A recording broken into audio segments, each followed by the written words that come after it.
ವೀಕ್ಷಕರಿಗೆಲ್ಲ ನಮಸ್ಕಾರ. ಸತ್ಯದರ್ಶನ ಕಾರ್ಯಕ್ರಮಕ್ಕೆ ನಿಮಗೆಲ್ಲರಿಗೂ ಕೂಡ ಆತ್ಮೀಯವಾದಂತಹ ಸ್ವಾಗತ. ಬುದ್ಧಿವಂತರಾದ ಮತ್ತು ತಪಸ್ವಿಗಳಾದ ಜನರು ಮಾತ್ರವೇ ಬ್ರಹ್ಮಭಾವವನ್ನು ಪಡೆದುಕೊಳ್ಳಲು ಸಾಧ್ಯ. ಮಂದ ಬುದ್ಧಿಯವರು, ಅಜ್ಞಾನಿಗಳು ಮತ್ತು ಬುದ್ಧಿಹೀನರು ಈ ಬ್ರಹ್ಮತ್ವವನ್ನು ಪಡೆದುಕೊಳ್ಳಲು ಸಾಧ್ಯವಿಲ್ಲ. ಸಂಸಾರದಲ್ಲಿ ಮುಳುಗೇಳುವುದು ಮತ್ತು ಈ ಬ್ರಹ್ಮಭಾವವನ್ನು ಪಡೆದುಕೊಳ್ಳುವುದು ಇವೆಲ್ಲವೂ ಕೂಡ ಬುದ್ಧಿಯಲ್ಲಿಯೇ ಪ್ರತಿಷ್ಠಿತವಾಗಿದೆ. ಎಲ್ಲವೂ ಕೂಡ ಪರಮಾತ್ಮನಲ್ಲಿಯೇ ನಿಕ್ಷಿಪ್ತವಾಗಿದೆ ಎನ್ನುವಂತಹ ವಿಷಯದ ವಿಸ್ತಾರವನ್ನು ನಾವು ಕೂಡ ಅರಿತುಕೊಳ್ಳೋಣ. ಪ್ರಾಜ್ಞರಾದಂತಹ ವೇದಾಂತಿಗಳಾದ ಡಾಕ್ಟರ್ ಪಾವಗಡ ಪ್ರಕಾಶ್ ರಾವ್ ಅವರಿಂದ. ಅವರನ್ನು ನಾವೀಗ ಇಂದಿನ ಸಂಚಿಕೆಗೆ ಸ್ವಾಗತಿಸೋಣ. ಗುರುಗಳೇ ನಮಸ್ಕಾರ. ಸತ್ಯದರ್ಶನಕ್ಕೆ ತಮಗೆ ಆದರಪೂರ್ವಕವಾದಂತಹ ಸ್ವಾಗತವನ್ನು ಬಯಸ್ತಾ ಇದ್ದೇವೆ. ವಿಘ್ನರಾಜ ವಿಶುದ್ಧವಾಣಿ ವಿಶಿಷ್ಟ ವಿಷ್ಣು ವಿಶೇಷ ಶಂಕರ ವಾಯು ಜಲ ಗಗನ ಅನಲ ಅಣು ಓಂಕಾರ ಬ್ರಹ್ಮಾಂಡ ಆದಿಮಧ್ಯ ಅಂತದ ವ್ಯಾಪ್ತಗೆ ಸಚ್ಚಿತ್ ಆನಂದ ಆತ್ಮಜ್ಞಾನಕ್ಕೆ ರೂಪು ನೂರರ ಶುದ್ಧ ಚೈತನ್ಯಕ್ಕೆ ನಮೋ ನಮಃ.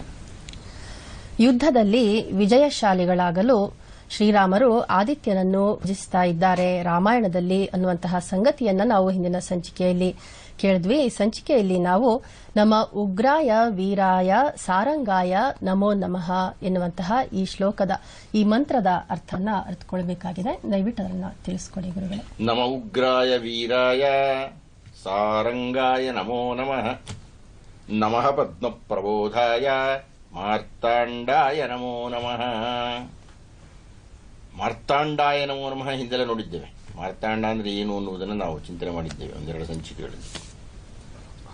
ಇಲ್ಲಿ ಮಾರ್ತಾಂಡ ಅಂದ್ರೆ ಅರ್ಥ ಏನಪ್ಪಾ ಅಂದ್ರೆ ಮೃತ ಅಂಡದಿಂದಲೇ ಉದ್ಭವ ಆಗತಕ್ಕದ್ದು ಮಾರ್ತಾಂಡ. ಈಗ ಸೈನ್ಯದ ಕೊನೆಯಲ್ಲಿ ಏನಾಗ್ತಾ ಇದೆ, ಎಲ್ಲವೂ ಮೃತವಾಗ್ತಾ ಇದೆ. ಪ್ರಳಯದಂತೆ ಆಗಿಬಿಡುತ್ತೆ ಲಂಕೆಗೆ. ಎಲ್ಲ ರಾಕ್ಷಸರು ಹೋಗಿಬಿಡ್ತಾರೆ, ರಾವಣ ಸತ್ತು ಹೋಗಿಬಿಡ್ತಾನೆ. ಮಾರ್ತಾಂಡಾಯ ನಮೋ ನಮಃ. ಆ ಸ್ಮಶಾನದಂತೆ ಆದಂತಹ ಲಂಕೆಯನ್ನು ಮತ್ತೆ ಪುನರುದ್ಧಾರ ಮಾಡಬೇಕಾಗಿದೆ. ಯಾಕೆಂದ್ರೆ ಶ್ರೀರಾಮರು ವಿಭೀಷಣನಿಗೆ ಆಶ್ರಯ ಕೊಟ್ಟಿದ್ದಾರೆ. ಅದಕ್ಕೆ ಅನುಕೂಲ ಮಾಡಿಕೊಡಯ್ಯ. ಏನೂ ಆಗೇ ಇಲ್ಲ, ಇನ್ನ ಈಗಲೇ ಕೇಳ್ತಾ ಇದ್ದಾರೆ ಅದನ್ನ. ನಮಃ ಪದ್ಮ ಪ್ರಬೋಧಾಯ. ನೀನು ಪದ್ಮಗಳನ್ನು ಅರಳಿಸುವಾತ ಅಂತ ಪ್ರಬೋಧ ಮಾಡ್ತಾ ಇದ್ದೀಯ. ಅದರ ಬಗ್ಗೆ ಒಂದು ವಿಶೇಷವಾದ ಹೇಳಿಕೆ ಹೇಳಬೇಕು. ಅದಕ್ಕೆ ಮುಂಚೆ ಮೊದಲನೇ ಸ್ಥಳ ನೋಡೋಣ. ನಮ ಉಗ್ರಾಯ ವೀರಾಯ ಸಾರಂಗಾಯ ನಮೋ ನಮಃ. ಉಗ್ರ ಉಗ್ರ ಅಂದ್ರೆ ಯಾರು? ಉಗ್ರಶಾಂತಿ ಅಂತ ಕೇಳಿದ್ದೀಯ 60 ವರ್ಷ ಆದಾಗ. ಯಾಕೆ ಅದನ್ನು ಉಗ್ರಶಾಂತಿ ಅಂತ ಕರೀತಾರೆ ಅಂದ್ರೆ, ವ್ಯಕ್ತಿಗೆ 60 ವರ್ಷ ತುಂಬುತ್ತಿದ್ದಂತೆಯೇ ರುದ್ರ ಉಗ್ರನಾಗಿ ಬಂದು ಅವನು ಪ್ರಾಣವನ್ನು ಹರಣ ಮಾಡ್ತಾನೆ ಅಂತ. ಆ ಪ್ರಾಣ ಹರಣ ಮಾಡದೇ ಇರಲಿ ಅಂತ ಉಗ್ರ ಶಾಂತಿ ಅಂತ ಮಾಡತಕ್ಕಂಥದ್ದು. ಉಗ್ರನಿಗೆ ಶಾಂತಿ ಅಂದ್ರೆ ಈಶ್ವರನಿಗೆ, ರುದ್ರನಿಗೆ ಶಾಂತಿ ಮಾಡತಕ್ಕದ್ದು ಅಂತ. ಉಗ್ರನಾಗಬೇಕಾಗಿದೆ ಈಗ ಶ್ರೀರಾಮರು. ನಮ್ಮ ಉಗ್ರಾಯ, ಆ ಉಗ್ರತೆಯನ್ನು ಕೊಡು. ವೀರಾಯ, ವೀರ್ಯವತ್ತಾಗಿರತಕ್ಕಂಥ ಬಾಣಪ್ರಯೋಗಗಳಾಗಬೇಕಾಗಿದೆ. ಈಗ ರಾವಣನ ಸಂಹಾರ ಆಗಬೇಕಾಗಿದೆ. ನಮ್ಮ ಉಗ್ರಾಯ ವೀರಾಯ ಸಾರಂಗಾಯ ನಮೋ ನಮಃ. ನಮ್ಮ ದೇಹದಲ್ಲಿ ಅತ್ಯಂತ ಸಾರವತ್ತಾದ ಅಂಗ ಯಾವುದು? ಯಾವುದು ಇಲ್ಲದಿದ್ದರೆ ನಾವಿಲ್ಲ? ಮಿದುಳು. ನೀನೇನೇನು ಯೋಚನೆ ಮಾಡ್ತಾ ಇದೀಯ? ಸಾರಂಗ ಅಂದ್ರೆ ಮಿದುಳು ಅಂತ. ಸಾರ ಅಂದ್ರೆ ಸಾರವತ್ತಾದಂತಹ ಅಂಗ ಅದು. ಅದಿದ್ರೆ ತಾನೇ ನಾವು ಏನಾದ್ರು ಮಾಡಬೇಕಾಗಿದ್ರೆ, ಅದು ಕೆಡತು ಅಂದ್ರೆ ನಾವು ಕೆಟ್ಟು ಹುಚ್ಚರಾಗ್ಬಿಟ್ವಿ ಅಂತಂತ. ಸಾರಂಗಾಯ ನಮೋ ನಮಃ. ಆ ಬುದ್ಧಿಮತ್ತೆಯನ್ನ, ಆ ಮೇಧಾವಿತನವನ್ನ ನನಗೆ ಕಣ್ಣು ಸಪ್ಪ ನೀನು. ಯಾಕೆಂದ್ರೆ ಯಾವ ಬಾಣವನ್ನು ಯಾವಾಗ ಹೇಗೆ ಪ್ರಯೋಗ ಮಾಡಿ ರಾವಣನನ್ನ ಸಂಹಾರ ಮಾಡಬೇಕಾಗಿದೆ ಅಂತಕ್ಕಂಥದ್ದನ್ನು ನೀನೇ ಬೋಧೆ ಮಾಡಬೇಕಾಗಿದೆ ಈಗ. ನಮ ಉಗ್ರಾಯ ವೀರಾಯ ಸಾರಂಗಾಯ ನಮೋ ನಮಃ. ನಮಃ ಪದ್ಮಪ್ರಬೋಧಾಯ ಮಾರ್ತಾಂಡಾಯ ನಮೋ ನಮಃ.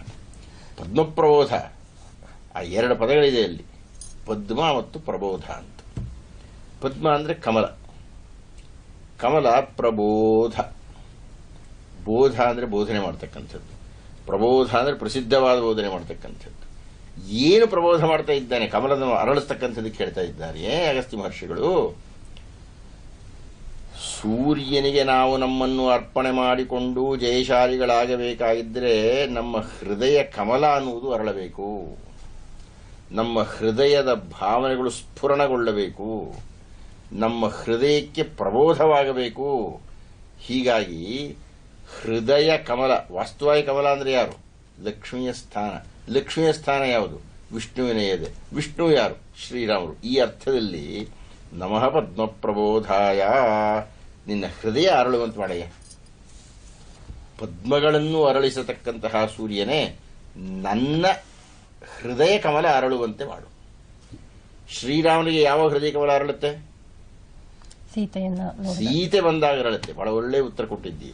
ಅಂದರೆ ಸೀತೆ ಬರಬೇಕಾದ್ರೆ ಯುದ್ಧ ಮುಗಿಬೇಕು. ಯುದ್ಧ ಮುಗಿಬೇಕಾದ್ರೆ ರಾವಣ ಸಾಯಬೇಕು. ರಾವಣ ಸಾಯಬೇಕಾದ್ರೆ ಶ್ರೀರಾಮರು ಯುದ್ಧ ಮಾಡಬೇಕು. ಶ್ರೀರಾಮರು ಯುದ್ಧ ಮಾಡೋದಕ್ಕೆ ಸೂರ್ಯ ಶಕ್ತಿಯನ್ನು ಕೊಡಬೇಕು. ಯಾವ ಶಕ್ತಿ ಕೊಡಬೇಕು? ನಮ ಉಗ್ರಾಯ ವೀರಾಯ ಸಾರಂಗಾಯ ನಮೋ ನಮಃ. ಅಂತಹ ಶಕ್ತಿಯನ್ನು ಕೊಡಪ್ಪ. ನಮಸ್ಕಾರ ಮಾಡ್ತಾ ಇದ್ದೇನೆ.